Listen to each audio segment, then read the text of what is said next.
Estamos en una época en que afortunadamente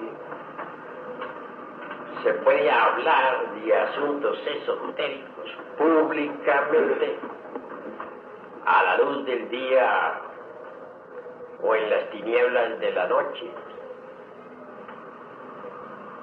No ha sido siempre así. Pensemos, por ejemplo, en la Edad Media,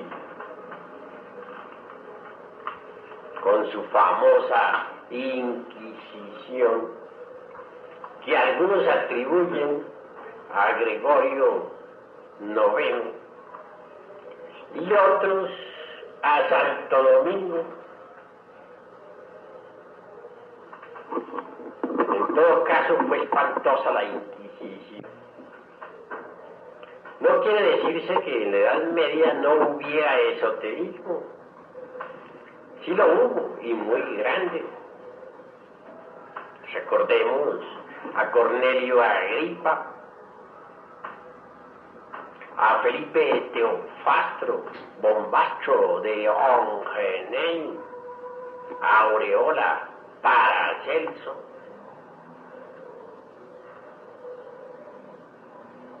Y también al no menos famoso Doctor Fausto, encantador y mago. Estos tres hombres fueron discípulos del muy respetable y venerable gran maestro Abate Tritemus. Dicho abate o abad enseñaba esoterismo en pleno monasterio medieval. Milagrosamente no fue a parar a la hoguera.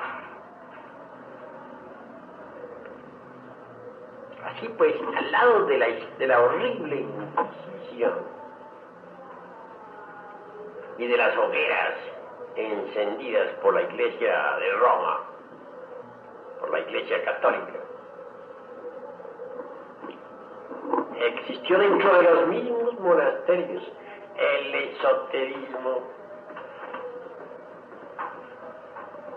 Entonces no se podía hablar por la forma pública que lo hacemos hoy en día. Quien así procedía era juzgado por hereje o brujo y quemado vivo en la plaza pública.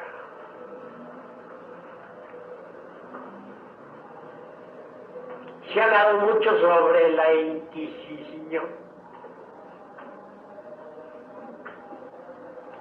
y bien vale la pena repasar un poco todas esas cosas con fines de ilustración. Por ahí se afirma que la hija de un conde era secuestrada diariamente por gente del aquelarre y llevada precisamente al Sabbat.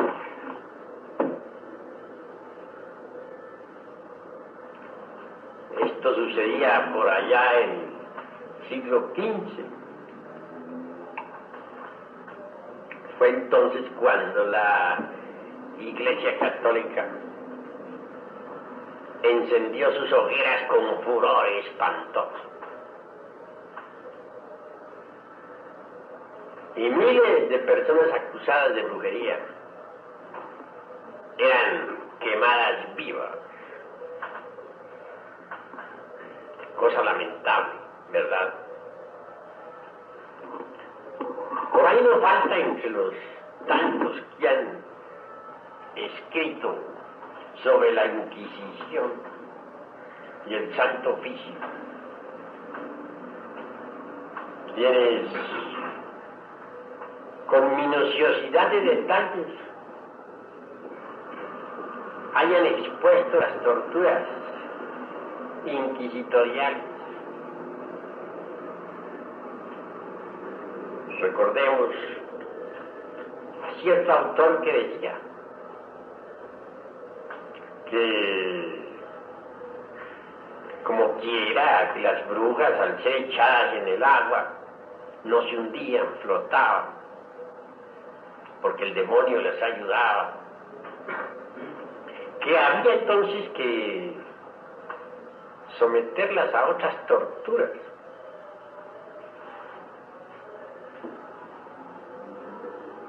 Alguno de esos inquisidores aconsejaba que se amarrase a cualquier mujer o hombre acusado de brujería y herería con un cable al púlpito, que se le amarraran las manos por detrás y se le soltara, a fin de que quedara flotando en la cuerda.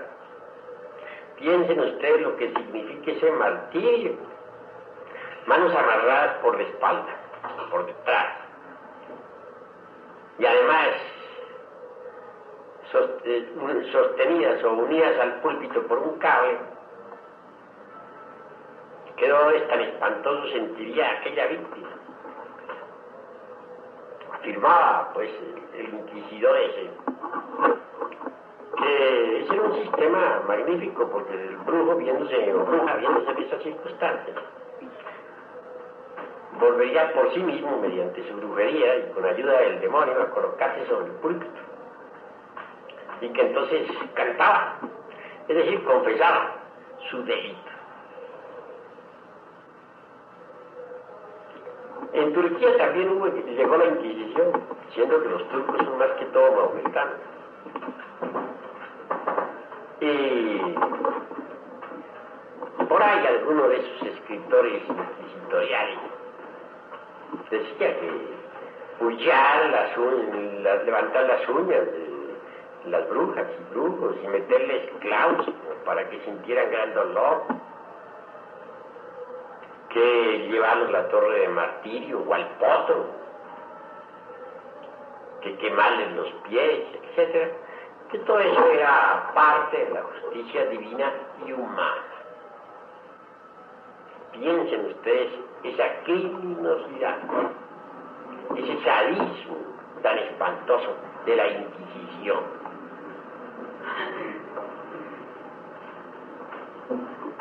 Por ahí acusaron a un pobre cura que tuvo el error de confesar que él hacía 40 años que venía pues efectuando la cópula sexual con una mujer demonio. El buen anciano ya tenía 90 años, y así con todo y su edad fue a parar con sus huesos a la hoguera.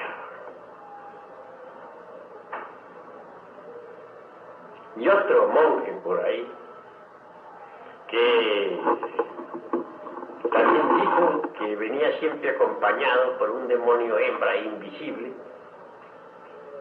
y que hacía años también copulaba con él mismo. Fue suficiente con su declaración para ser incinerado vivo en una de esas tremendas hogueras de la Inquisición.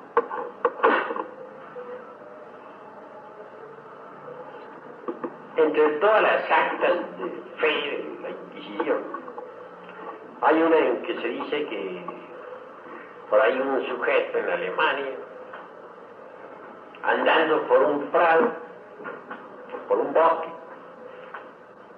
se encontró con un grupo de gentes que estaban en el sabbat.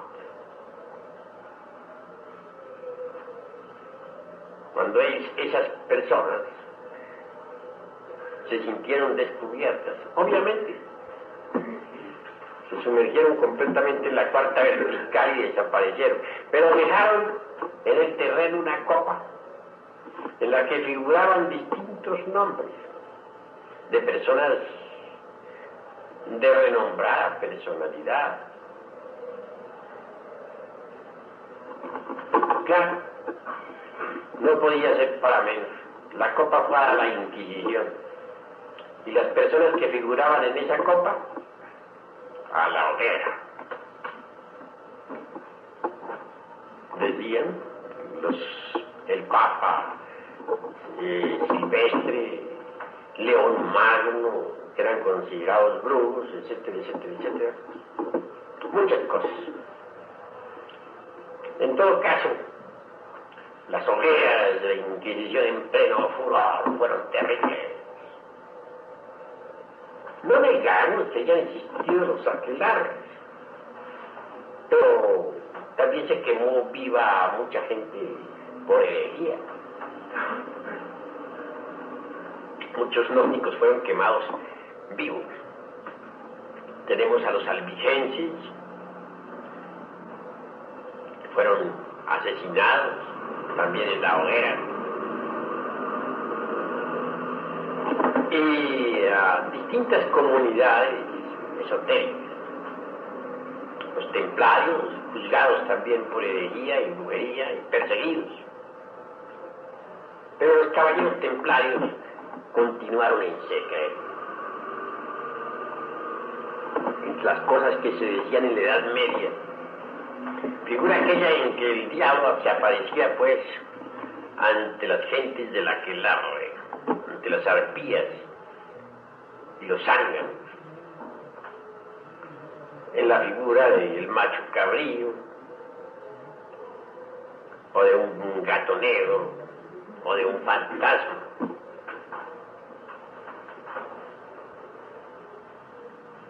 Quienes le rendían culto, pues,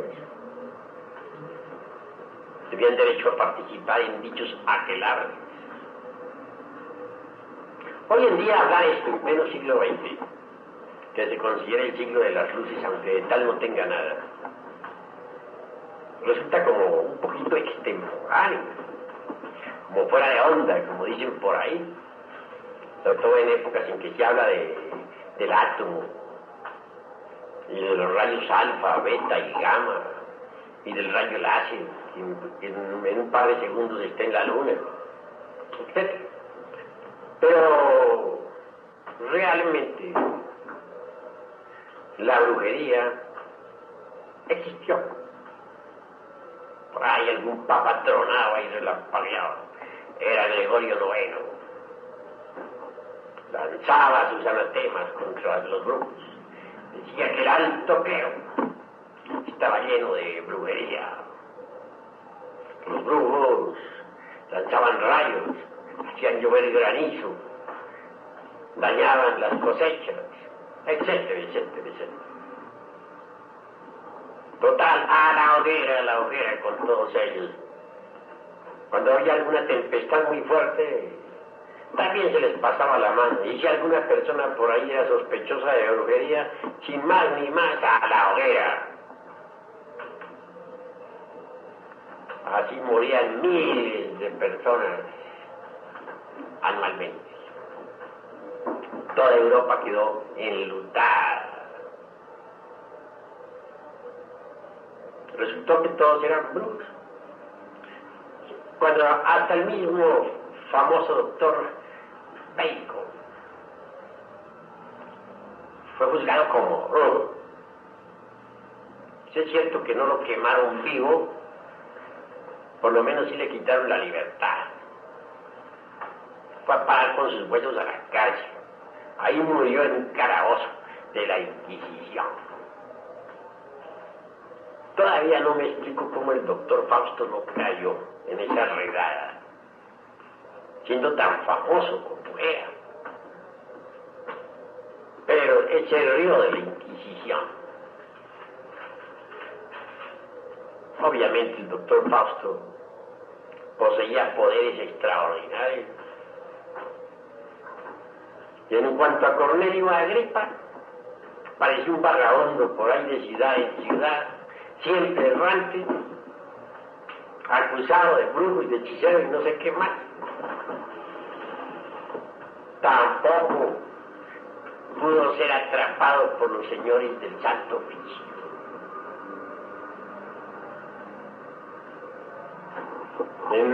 Por ahí en Alemania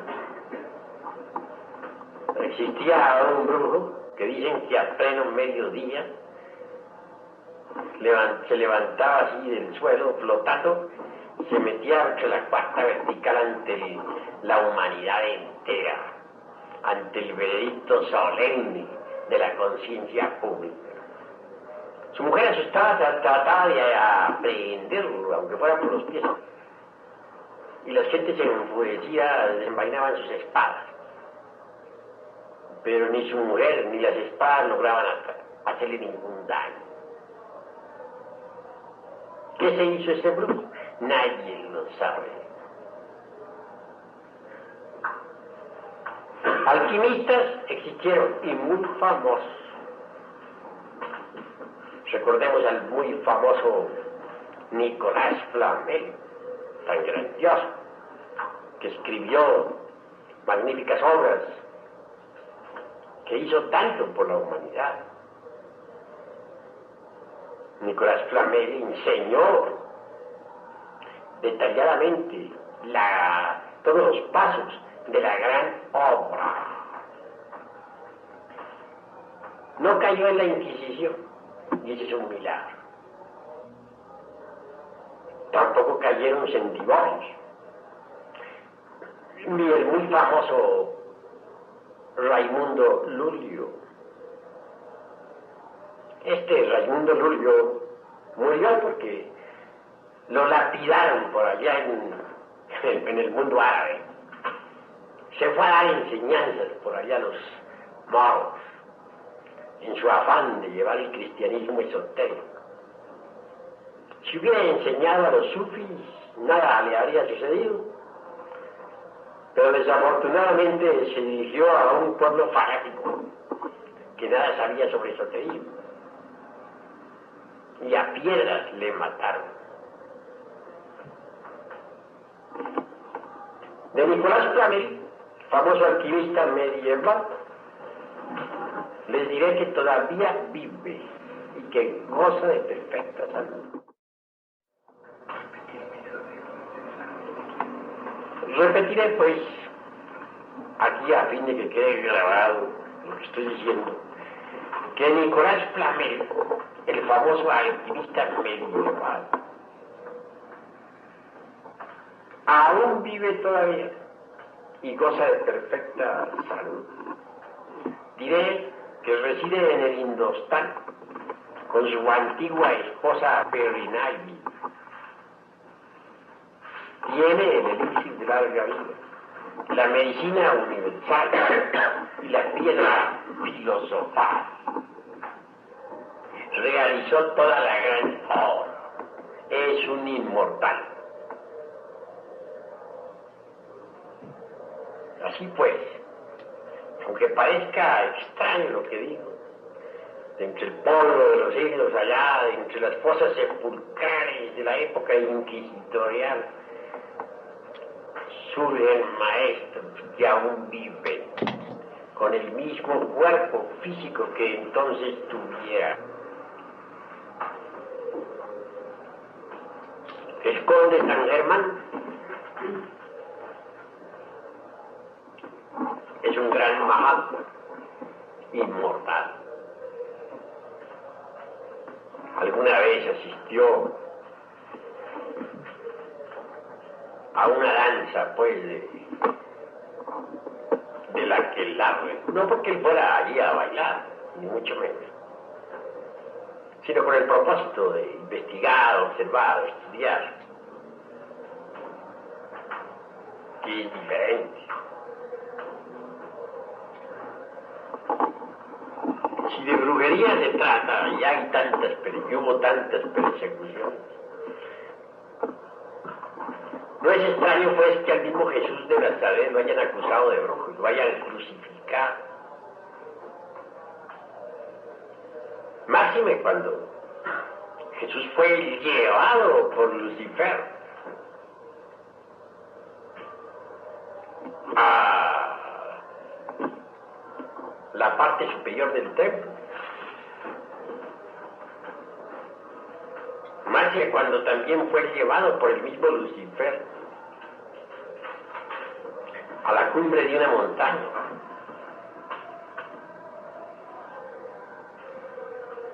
que queda pues demostrado que este Lucifer, que no es sino la reflexión del Logos en cada uno de nosotros, posee tremendos poderes. No pudo él evitar que lo acusaran también de hechicería y que lo pasaran al golgo. Así ha sido la humanidad siempre. Así será siempre. Por eso les digo a ustedes que hoy, a pesar de esta edad de tinieblas en que estamos, y de este cientifismo, pseudocientifismo ultramoderno y subjetivo, sin embargo se puede hablar públicamente sobre asuntos esotéricos, y eso de por sí es ganancia, pues antes no se podía.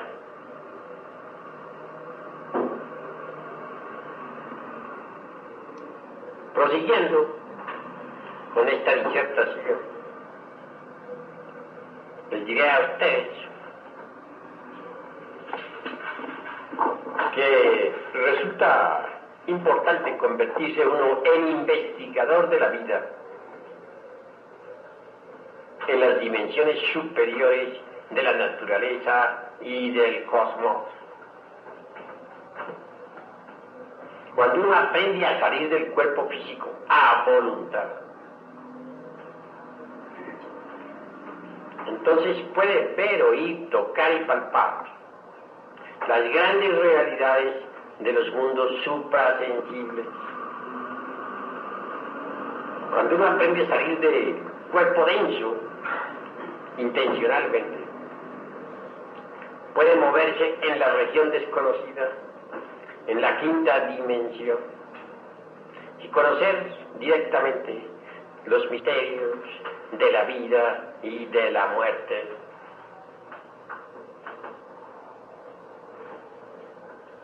Lo importante es hacerlo. Realmente toda persona común y corriente abandona el cuerpo físico durante las horas del sueño normal. Sabido es que en el instante en que nos dormimos, los distintos yoes que poseemos rompen las conexiones con los 5 centros de la máquina orgánica. Entonces se dan el lujo de viajar fuera del cuerpo denso.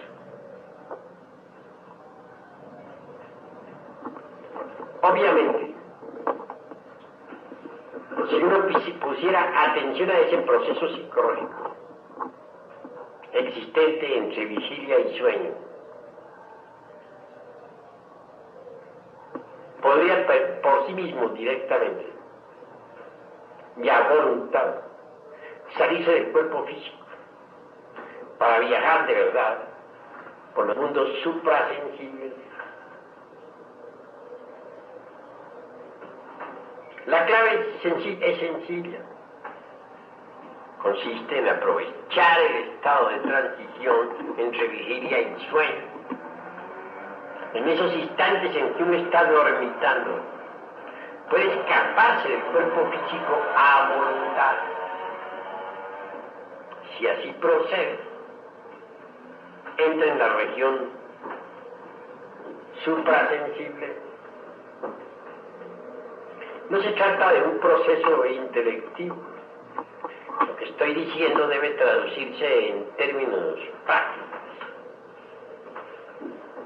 Cuando afirmamos que levantarse de la cama en instantes de estar dormitando, no queremos que se haga mentalmente,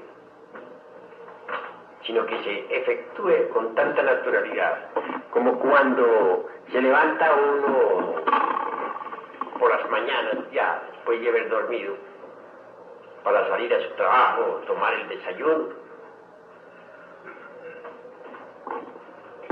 Levantarse en el estado de transición entre vigilia y sueño es importante.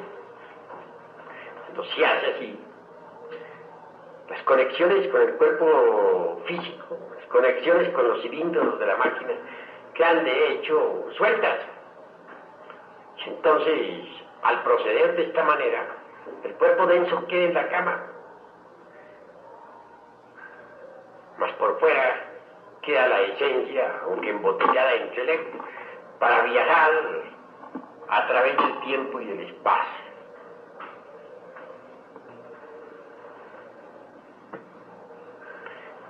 En otras épocas, cuando se le enseñaba a las gentes este secreto, de inmediato lo lograban.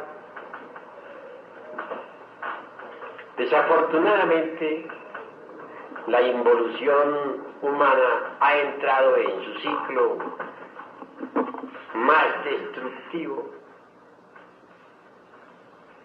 en el final descendente del Kali Yuga, y los cuerpos están muy degenerados, lo mismo que la psiquis de las personas.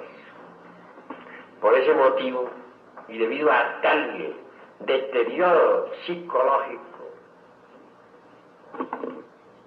cuesta ahora más trabajo a quienes escuchan esta doctrina poder salirse del cuerpo denso a voluntad.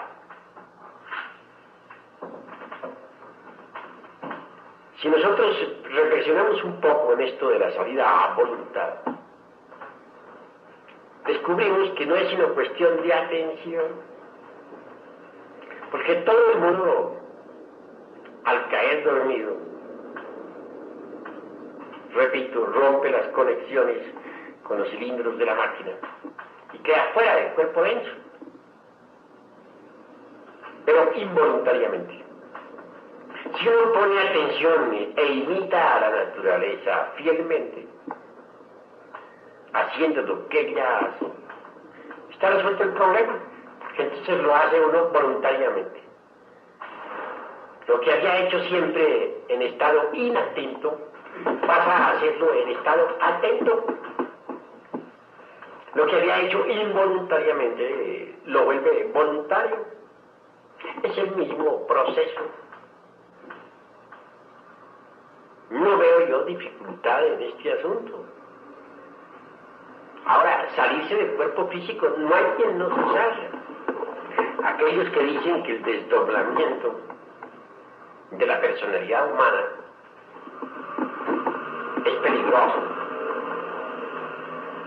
que puede uno, mientras está ausente, perder su cuerpo porque otro viene y se lo invade, etc. Están muy equivocados, porque esos que así hablan, sucede que todas las noches se salen de su cuerpo, tan pronto duermen ya están fuera del cuerpo.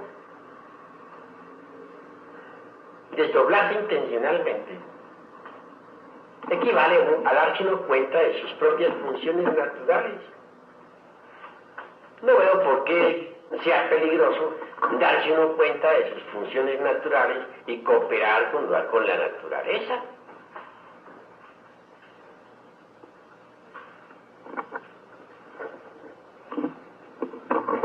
El desdoblamiento no puede ser peligroso jamás. Una de las ventajas del desdoblamiento voluntario consiste en que puede uno por sí mismo conocer los misterios de la vida y de la muerte en forma directa, y eso de por sí es ya bastante interesante.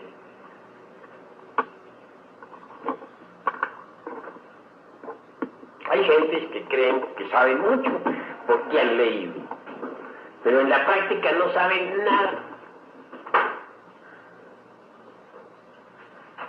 Ustedes pueden meterse una biblioteca en la cabeza, depositarla en la memoria. Pueden estar absolutamente seguros de que si ustedes no se vuelven conscientes de eso que almacenaron en la memoria, nada han hecho, porque a la hora de la muerte pierden esa clase de conocimientos meramente intelectivos. Tienen ustedes una prueba de lo que estoy diciendo. Observen muy bien que cuando uno viene al mundo, tiene que volver a la escuela y empezar a leer, y volver a aprender a escribir, y volver a hacer primarias, y volver a hacer secundarias, etcétera, etcétera. Y si en una pasada existencia fue, por ejemplo, abogado, como el caso aquí de nuestro hermano Alejandro Salas y Linares, que en la pasada existencia fue el licenciado Honorato Rayón.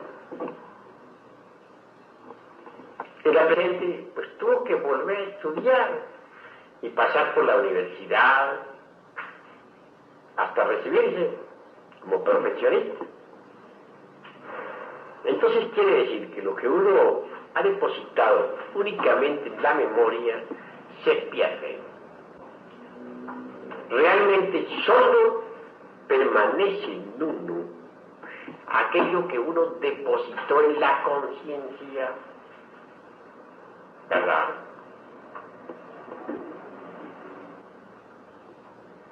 Eso nace con uno al volver al mundo. Cuando se habla de conocimientos innatos, se refiere exclusivamente a esos principios que han sido depositados en la conciencia. Y existen gentes que hablan maravillas sobre la doctrina de la reencarnación. Hay quienes son expertos en poder explicar a fondo pues las leyes del eterno retorno de todas las cosas, etc. Y creen esas personas que por el hecho de estar intelectualmente informadas ya son la mamá de los pollitos o el papá de Tarzán. Mas eso no es así. En tanto uno no recuerde sus vidas anteriores, aunque se haya metido en una biblioteca sobre la reencarnación y del karma y de la ley del retorno, etc., no sabe nada. ¿Por qué? Porque a la hora de la muerte, con esa clase de conocimientos almacenados nada más que en la memoria, no le queda nada. Ha perdido su tiempo miserablemente. Uno debe volver conscientes los conocimientos. Si uno aprende a salir del cuerpo físico a voluntad, en la quinta dimensión puede darse el lujo de repasar sus vidas anteriores. Eso es algo que queda en la conciencia. Si uno aprende a salir del cuerpo físico a voluntad, en los mundos superiores, podrá platicar con los Elohim y aprender de ellos sublimes verdades. Algunos creen que por el hecho de haber estudiado toda la doctrina relacionada con el karma, ya son idóneos en este tipo de enseñanzas. Pero si jamás en su vida ellos han penetrado conscientemente en el palacio de Anubis, si nunca han negociado a voluntad intencionalmente dentro de ese templo su propio karma, si no han revisado sus libros, ¿qué es realmente lo que saben sobre la ley del karma? Nada, absolutamente nada. Sí, pues, en forma alguna, eso es lo vital, lo fundamental.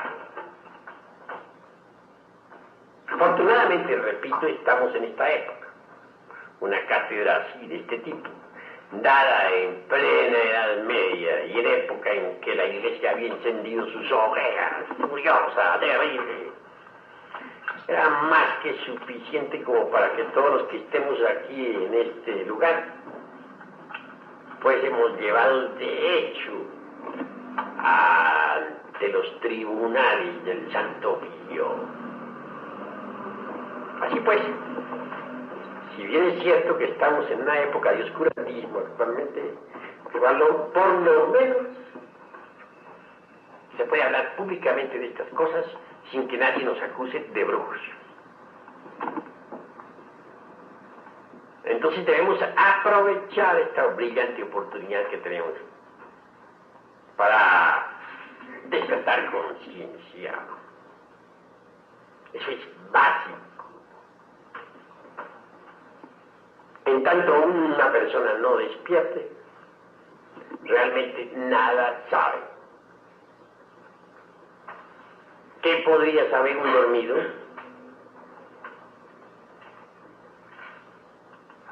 Salir a voluntad del cuerpo físico es interesantísimo, porque implica de hecho un impulso hacia el despertar.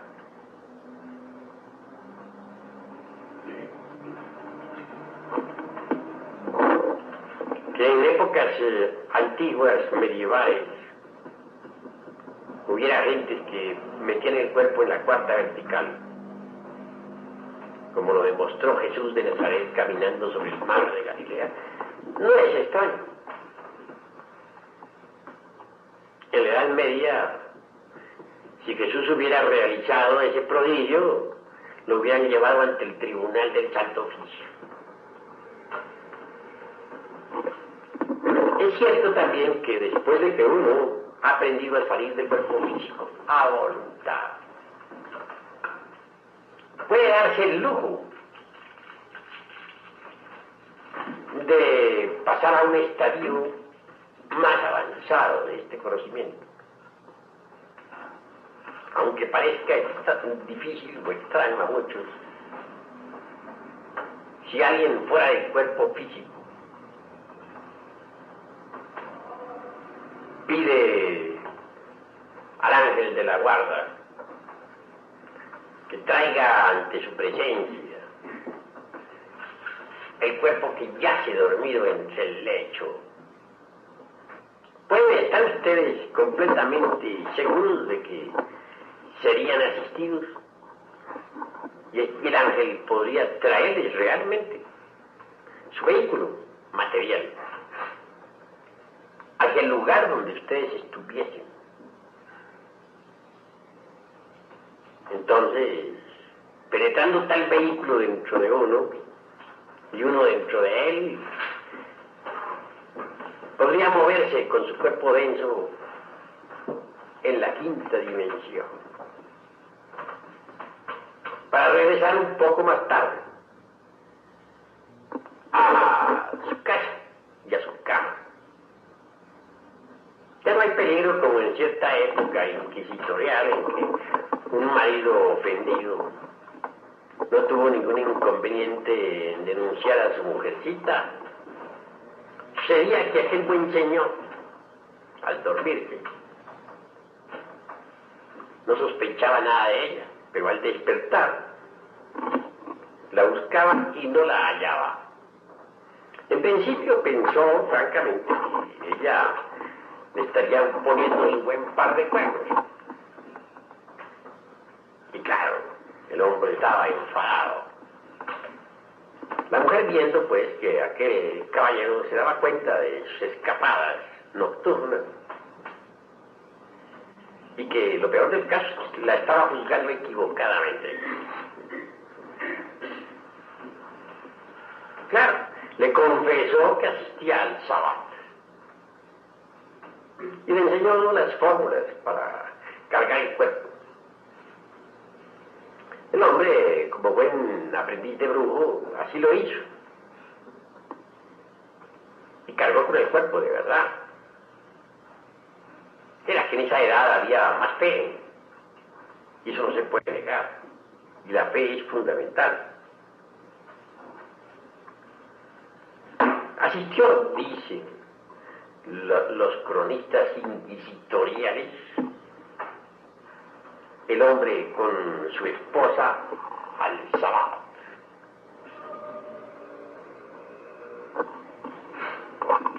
No hay duda de que el hombre estuvo muy contento en el festín de las brujas. ¿Quién lo podría negar? Lo grave fue después, al regresar a su casa, espantado, horrorizado, presentó formal denuncia ante el Tribunal del Santo Oficio. Y la pobre mujer a la hoguera.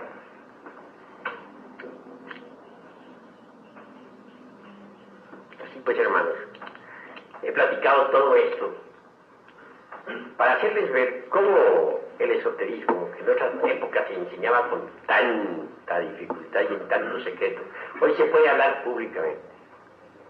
Claro que hay dos tipos de giras. Aquellos de la mano izquierda, que son los tenebrosos, las arpías, citadas por Virgilio, el poeta de Mantua, en su Eneida. También existe por ahí otro tipo diferente de ginas. Me refiero en forma enfática y objetiva a esos ginas luminosos, tan explicados por don Mario Rosso de Luna, el insigne escritor español. A esos Tuatha de Danann, por ejemplo, que llevaron a Irlanda, entre sus cosas preciosas, 4 símbolos extraordinarios. El uno era la lanza de acero, o la lanza de Longinos, o el asta de Minerva, símbolo fálico extraordinario. El otro, una gran copa, simbolizando al Johnny. La piedra maravillosa de la verdad y la espada flamígera. Esta clase de ginas se dice que fundaron en Europa 4 ciudades mágicas. Nadie puede negar que huyeron de Irlanda. Mas cuando regresaron a tal isla, presentaron formal batalla a los magos de las tinieblas y triunfaron. Después de la sumersión de Atlántida, nada se ha vuelto a saber sobre estos ginas blancos. Entiendo que definitivamente se quedaron en la cuarta vertical, con cuerpo físico y todo. Yo personalmente conozco una raza preciosa de ginas que viven con cuerpo físico en la cuarta vertical. Hombres y mujeres de esa raza tienen gran belleza, forman hogares preciosos, tienen hijos, etc. Es una raza humana, está muy cerca de nosotros, está en todas partes. Porque si nosotros vivimos aquí en este mundo de 3 dimensiones, esa raza vive en la cuarta vertical. Y tienen cuerpo de carne y hueso, repito. Comen, beben, se reproducen, son felices. No han salido del paraíso. Viven en estado paradisíaco. Es lo que podríamos denominar nosotros ginas blancos.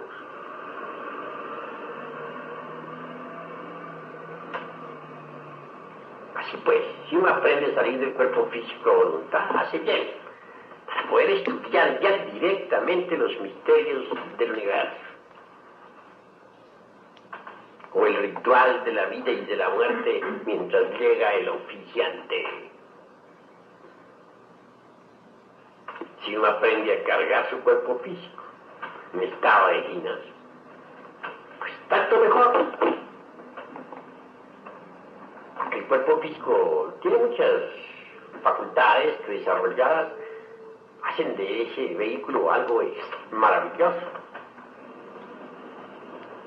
Con ese cuerpo puede uno ponerse en contacto con razas de gentes que viven en la dimensión desconocida.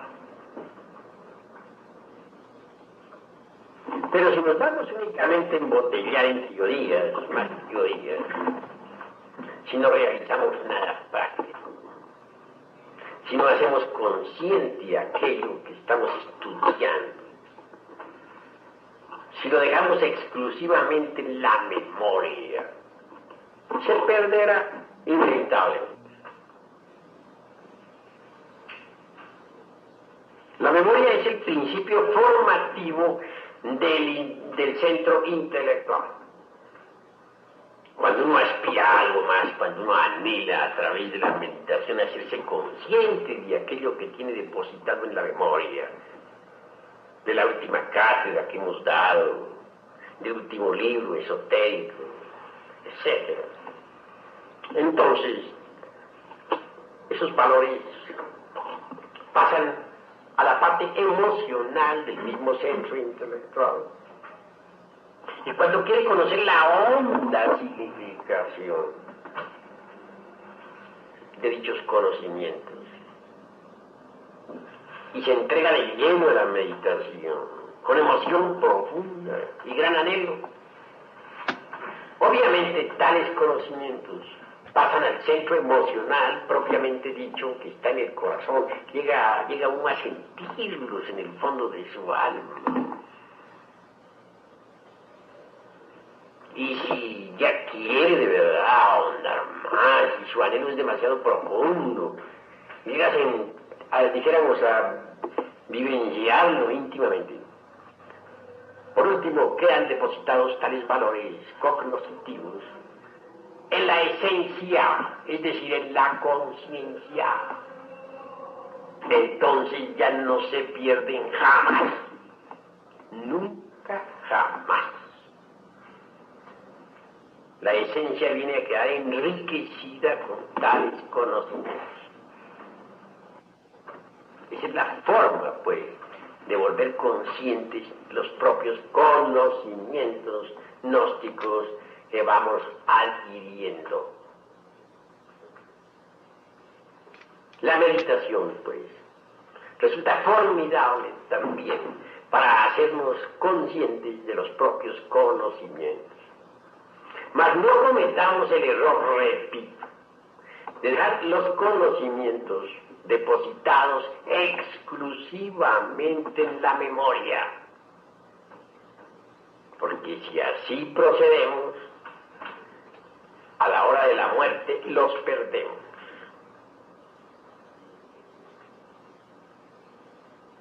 Esto es indispensable, meditarlo, comprenderlo, reflexionarlo.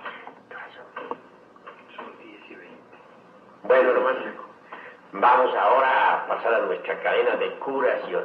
Claro, doy oportunidad para algunas preguntas. Puede hablar el hermano Rezano.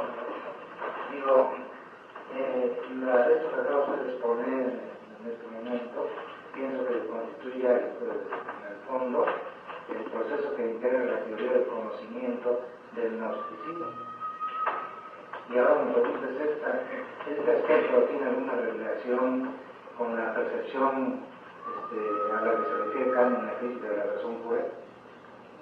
Bueno, La percepción trascendental. Kant en su obra La crítica de la razón pura hace una plena diferenciación entre lo que son, propiamente dicho, los conceptos de contenido elaborados directamente con esas informaciones recogidas por los 5 sentidos, y lo que son los intuitos. Obviamente los mismos descienden, dijéramos, de arriba del cielo de Urania, para convertirse en resortes sobre los que se viene a basar directamente la razón pura. Es claro que la razón pura en sí misma es la razón objetiva. diferente al racionalismo subjetivo. Con el racionalismo subjetivo no podemos conocer la cosa en sí, que hablara don Emmanuel Kant, el filósofo de Königsberg. Pero mediante los intuitos y con la razón pura, sí es posible conocer naturalmente la cosa en sí. Analizado desde ese punto de vista, vemos que cuando un conocimiento cualquiera se torna consciente, obviamente se convierte, digamos, en un intuito que viene a servir de fundamento a la razón pura. Esa razón pura nos da la percepción extraordinaria de la cosa en sí. Es así como se debe, pues, entender esto a la luz de la filosofía kantiana. Con esto he dicho todo. ¿Hay algún otro hermano que tenga algo que preguntar? Bueno, pues no escucho más preguntas. Haremos nuestra cadena de esotérica.